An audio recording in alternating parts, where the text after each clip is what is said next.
राहुल नाम का लड़का अपने जीवन में बहुत ही परेशान था। वह कुछ भी नया नहीं कर पा रहा था। वह अपना पेट पालने के लिए एक दुकान में काम करता था। उसके माँ पापा नहीं थे इस जीवन में। वो रोजाना काम करता, खाता पीता और सो जाता और आलस की तरह पड़ा रहता। वो सुबह 4 रोटी पकाता, सब्जी खाता, फिर दुकान जाता, फिर शाम को दुकान से आता, फिर 4 रोटी खाता और सो जाता। ऐसे ही उसकी जीवन हमेशा करती रहती थी। एक बार रात के समय राहुल खाना बनाने के बाद हाथ पैर धो के वह खाने के लिए बैठता है। उसमें से 1 रोटी वह कम देखता है। वह डेली देखता है कि मेरे 4 रोटी में से 1 रोटी कौन लेके जा रहा है। आखिर एक दिन उसका पता चलता है कि वो रोटी एक चूहा लेके जाता है। अब राहुल चूहे को देख के बोलता है, चूहे भाई साहब, आप मेरी रोटी लेके कहां जा रहे हो? चूहा भी बोलता है कि भाई ये रोटी मेरे हिस्से का है, मैं इसे ले जा रहा हूं खाने के लिए। अब राहुल बोलता है, चूहा भाई साहब, मेरी तो खुद की खाने की औकात नहीं है। मैं तो जीवन भर परेशान रहता आ रहा हूँ। खुद की आर्थिक परिस्थिति बहुत खराब है। मैं आपको खिलाऊंगा तो मैं खुद क्या खाऊंगा? तो चूहा बोलता है, भाई तुम इतने परेशान क्यों हो? अगर तुम्हारे इन सवालों का जवाब तुम्हें नहीं मिल रहा है तो मैं तुम्हें एक जगह भेजता हूँ। वहां तुम जाओ, तुम्हें सारे सवालों का जवाब मिलेगा। तो राहुल बोलता है, मुझे कहाँ मिलेगा अपने सवालों का जवाब? चूहा बोलता है, आपको गौतम बुद्ध के नगर जाना होगा। आपको गौतम बुद्ध के पास जाना होगा। वहां आपके सारे सवालों का जवाब आपको मिल जाएगा। यह सुनकर राहुल अब खाना खा लेता है और सुबह प्रातः ही वह गौतम नगरी के लिए निकल जाता है। रास्ते में काफी घने जंगल उसे मिलते हैं। संध्या होने लगती है। यह देखकर राहुल किसी के घर में रुक जाता है। उस घर में एक बूढ़ी औरत रहती है। राहुल उनसे कहता है कि माता, क्या मैं आज रात आपके घर में विश्राम कर सकता हूँ? तो वो माता कहती है, कोई बात नहीं, आप मेरे घर में रह सकते हो। फिर माता राहुल से पूछती है कि आखिर आप जा कहाँ रहे हो? राहुल कहता है, मैं गौतम बुद्ध के नगरी जा रहा हूँ। तो माता कहती है, ये तो बहुत अच्छी बात है। बेटा, क्या तुम मेरा एक सवाल उनसे पूछ सकते हो? राहुल कहता है, जरूर माता। तो माता कहती है, मेरी एक बेटी 20 साल की हो चुकी है। वह अभी तक अपनी जुबान खोल नहीं पाई है। वह बचपन से ही गूंगी है। वह कब तक ऐसी ही गूंगी बनी रहेगी? कृपया करके ये सवाल तुम पूछ के मुझे जरूर बताना। अगली सुबह वह फिर से निकल पड़ता है। अब राहुल को रास्ते में बड़े विशाल पहाड़ मिलते हैं। बर्फीले पहाड़ रहते हैं जिसे वह पार नहीं कर पाता है।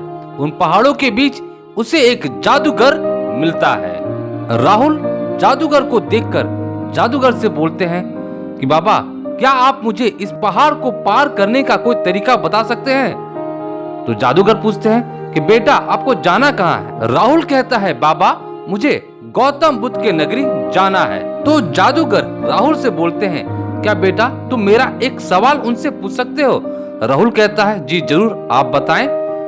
तो जादूगर बोलता है कि आप उनसे एक सवाल पूछना मेरा, या कि मैं कब तक स्वर्ग में नहीं जा सकता हूँ। मुझे स्वर्ग में जाना है, मुझे स्वर्ग में रहना है। राहुल कहता है, ठीक है बाबा, मैं उनसे आपकी सवाल का जवाब जरूर पूछ लूंगा। इसके बाद जादूगर अपनी छड़ी घुमाकर राहुल को उस पहाड़ के पार कर देता है। अब रास्ते में बहुत बड़ी समुद्र आ जाती है जिसे राहुल पार नहीं कर पाता है।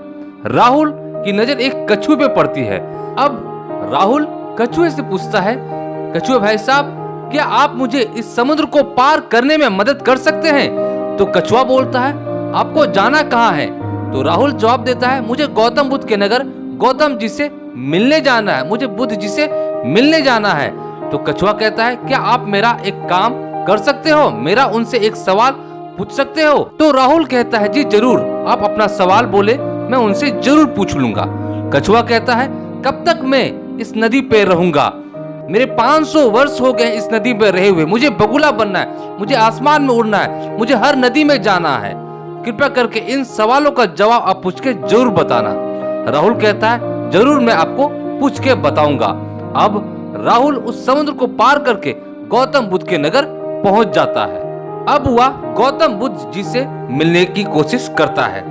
गौतम जी के आश्रम तो वह पहुंचता है, परंतु उस आश्रम में एक बड़े से बोर्ड में लिखा रहता है कि आप अपना 3 ही सवाल गौतम बुद्ध जी से पूछ सकते हैं। अब यहाँ राहुल सोचने लगता है कि मैं क्या करूं, मैं अपनी समस्या पूछूं या उस बूढ़ी माँ की समस्या पूछूं जिनकी बेटी बचपन से ही गूंगी है, या उस जादूगर की पूछूं जिसे स्वर्ग में जाना है, जिसने हमारी सहायता किया यहाँ पहुंचने में, या उस कछुए के बारे में पूछूं जो वर्षों से उस नदी में है, जिसे बगुला बनना है, जिसे सारे नदी में जाना है, उसने भी हमारी काफी मदद की है इस गौतम बुद्ध के नगरी में पहुंचने के लिए।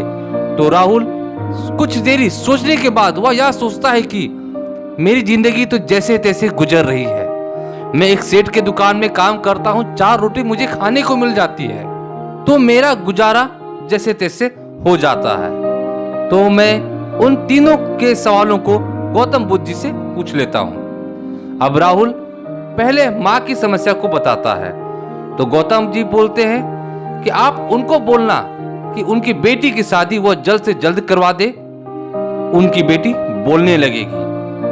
दूसरा सवाल उस जादूगर का था, तो गौतम बुद्ध जी बोलते हैं उस जादूगर को आप बोलो कि वह छड़ी किसी को दान कर दे या कहीं पे फेंक दे, आप स्वर्ग पे चले जाएंगे। तीसरा सवाल उस कछुए का था, तो गौतम बुद्ध जी बोलते हैं उस कछुए को आप बोलना कि आप अपना कवच उतार दे, आप बगुला बन जाएंगे, आप उड़ने लगेंगे और आपको जहां मन चाहे आप जिस नदी में जाना चाहते हैं आप जा सकते हैं। इसके बाद राहुल सभी सवालों के जवाब लेके सबसे पहले कछुए से मिलता है। कछुए को बोलता है कि आप अपने कवच को हटा दीजिए, आप बगुला बन जाएंगे और आपको जिस नदी में भी जाना है आप वहां जा सकते हैं। कछुआ कवच हटाते ही उसके कवच के नीचे से काफी ढेर सारा मोती मिलता है। कछुआ या मोती को राहुल को दे देता है, क्योंकि वह मोती कछुए के कोई काम नहीं आता है। या मोती लेके अब राहुल उस जादूगर से मिलता है और जादूगर को बोलते हैं कि आप अपनी छड़ी किसी को दान में दे दे या इसे फेंक दे, तभी आप स्वर्ग में जा सकते हैं। जादूगर कहते हैं कि यह छड़ी आप रख लो, क्योंकि आप एक भले व्यक्ति हैं और आप इसका सदुपयोग ही करेंगे, आप इसका दुरुपयोग तो नहीं करेंगे। तो यह छड़ी लेके अब राहुल उस बूढ़ी माता के घर जाता है और राहुल माता से मिलते ही कहता है कि माता आप अपनी बेटी की शादी शीघ्र ही करवा दीजिए, तत्पश्चात आपकी बेटी बोलने लगेगी। तो माता कहती है बेटा मुझे आपसे बेहतर दामाद नहीं मिलेगा, क्या आप मेरी बेटी से शादी कर सकते हैं? तो राहुल कहता है ठीक है माता, मैं आपकी बेटी को देखना चाहता हूँ। इसके बाद राहुल उसकी बेटी से शादी कर लेता है। तुरंत पश्चात ही उसकी बेटी कहती है कि आप वही लड़के हैं ना जो उस दिन आप संध्या मेरे घर आए थे और मेरे घर में विश्राम किए थे। यह सुनकर दोनों ही बेहद खुश हो जाते हैं। राहुल अब सोचने लगता है कि कल तक मेरे पास ही मेरी समस्या थी, आज मेरे पास एक मेरी माँ है और एक सुंदर बीबी भी है, आज मेरे पास धन है और एक जादू की छड़ी है जिसके द्वारा मैं एक पावरफुल इंसान बन चुका हूँ। राहुल अपनी समस्याओं को ना बताते हुए उन तीनों की समस्याओं को बताया। दोस्तों हमें अपनी समस्या सबसे बड़ी लगती है और दूसरी की समस्या सबसे छोटी लगती है, परंतु राहुल ने अपनी समस्याओं को छोटी करके दूसरी की समस्याओं को बताकर वो आज एक सफलतापूर्वक इंसान बन चुका है। आशा करता हूँ ये मोरल स्टोरी आपको पसंद आया होगा। दोस्तों ऐसी ही वीडियो को देखने के लिए हमारे चैनल को सब्सक्राइब करना ना भूलें।